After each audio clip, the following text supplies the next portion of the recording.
Today I wanted to talk about a tool that can help us get accurate colors across all cameras and monitors. I was pretty surprised with the results that I was able to get using the Datacolor Spyder Checkr in my videos. So what you're going to do when you begin your filming your scene, you're going to hold it up in front of you like this for the cameras to see.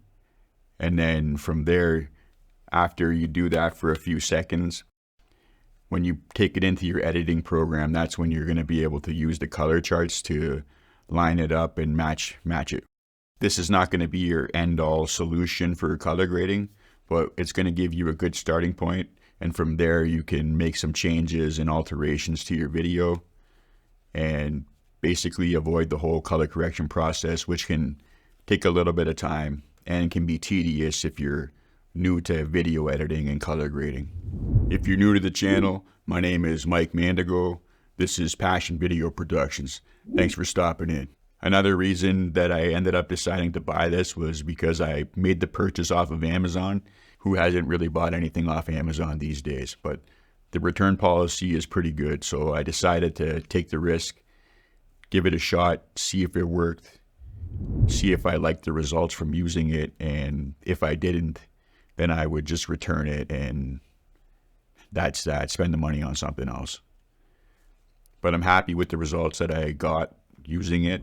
I didn't realize that there was such a difference in the colors that my camera was recording and then the accurate colors of how the colors are really supposed to look. So let me know down in the comments if you have experience using a color chart yourself when you're filming your videos. This is pretty new territory for me, so I decided that I wanted to share a little bit of what I've been learning, and maybe that can help somebody else to make a good decision moving forward if they're stuck on whether or not they should try it out or if they should make the purchase and buy one. Now, from my understanding, this color chart that we're going to use is something that's going to help us get accurate colors like I just mentioned. But why that's important is not all cameras record colors in the same way. So the color sciences from like a Canon camera and a Panasonic camera are going to vary just a little bit. And what this tool does is it helps us get accurate colors of what the cameras are really supposed to see, like an accurate representation of the color of what the camera is going to see. Since 2018, I've been getting into film production and video production.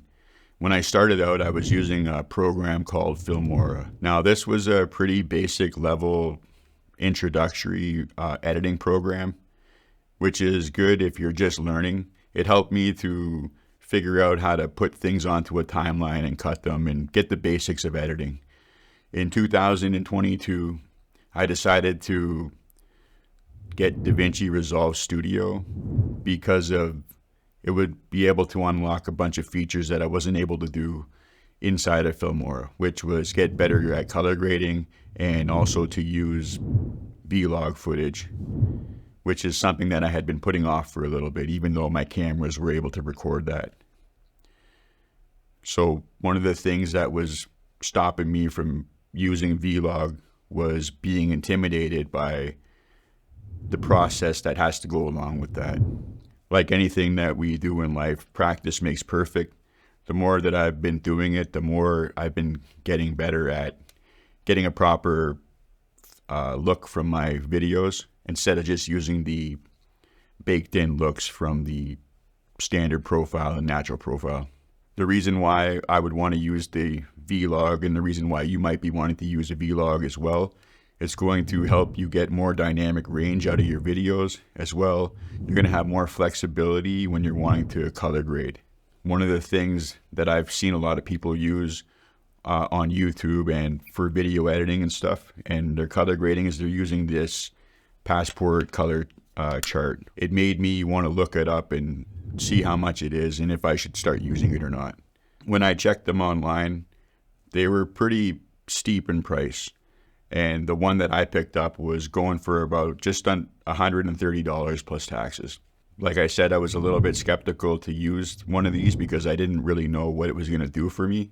And I didn't know if it was going to be worth it to spend the money or not. I've been getting a little bit more into using vlog footage and color grading and stuff like that. So I decided to take the risk and try the Datacolor Spyder Checkr, just because it's basically half the price of the X-ray color checker. And also in DaVinci Resolve, the editing program that I'm using, there's an option for this specific color chart, which is the Spyder Checkr, Datacolor Spyder Checkr 24.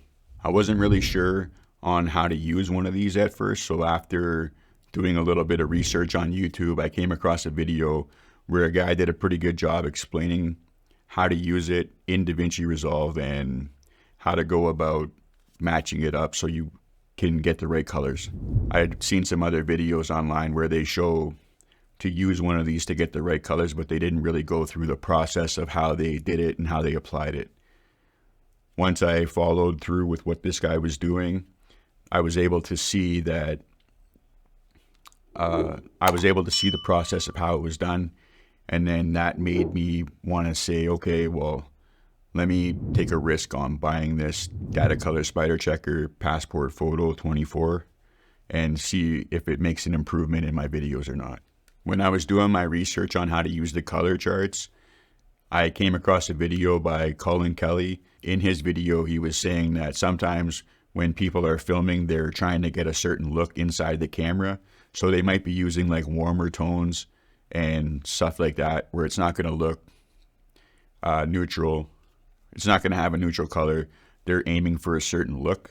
In that case, you can still take the beginning shot using the color checker, but you might not want to match it up just because it might mess up the whole look that you're going for. It might like set everything back to a neutral color, and then it's going to defeat the purpose of the look that you were trying to get. I guess from my understanding, it's not something that you have to use every time in order to get a good looking video, but it is a tool that you could use to help you get a good balanced start if you're aiming to go for a neutral scene. On Amazon, it's showing that they have two different versions of this passport photo. They have a Datacolor Spyder Checkr photo and a Datacolor Spyder Checkr video. In DaVinci Resolve, where the color charts are, where you have the option to select different color charts, I wasn't seeing the one that showed video. So I just went ahead and got the one that was for the passport photo because like I said, I didn't want to take a risk getting something that wasn't going to work properly for me. Knowing that they had an actual choice that you could choose for the Datacolor Spyder Checkr photo, that's what led me to make the decision. All right, well, that's going to wrap up this video here on the Datacolor Spyder Checkr Photo 24. Thanks for checking out this video, and I'll see you in the next one.